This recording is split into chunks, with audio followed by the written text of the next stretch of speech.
प्रथमतः आज मुझे दधिवान जी को दर्शन करने आसती प्रभु दधिवान जी जय हो।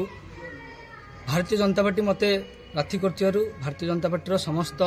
शीर्ष नेतृवृंद को मुझे धन्यवाद जनाऊँगी एवं आम महांगा निर्वाचन मंडली समस्त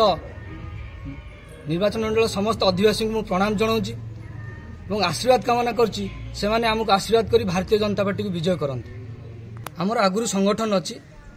आमे प्रत्येक लोकों पाखु जीवु लोकों समस्या बुझीबु लोकों आस्था भाजन हबु एवं निश्चित भाव में आमर विश्वास अच्छी लोक मैंने आमको आशीर्वाद करेंगे और आमर कार्यालय आम सफल हूँ। देखु महांगार अनेक समस्या रही सबुठ मुख्य समस्या होची जो प्रधानमंत्री आवास योजना जो मैंने प्रकृत में पाइबार हकदार से मिलना खाली सेतिकी नुहे पानीय जलर मध्य समस्या अच्छी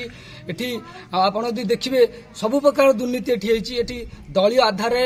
भत्ता बंटन कराई राशन कार्ड क्या धमक दिखाई कटाई अनेक समस्या एटी रही से सब समस्या पर आम कम करूँ आमर विश्वास अच्छी जे लोक मैंने आमको आशीर्वाद करेंगे और भारतीय जनता पार्टी को विजय प्राप्त करे।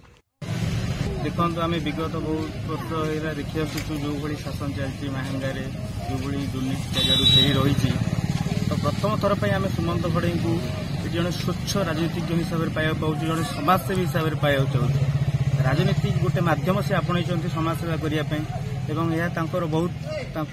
राजनीतिक जीवन को बहुत आगू नब आम समस्त महांगावासी आशा विश्वास अच्छी सुमंत घड़ई एक सुदृढ़ महांगा निर्माण कर आमको बहुत सहयोग करेंगे एवं दुर्नीति मुक्त महांगा को करने निश्चित परिवर्तित अच्छा।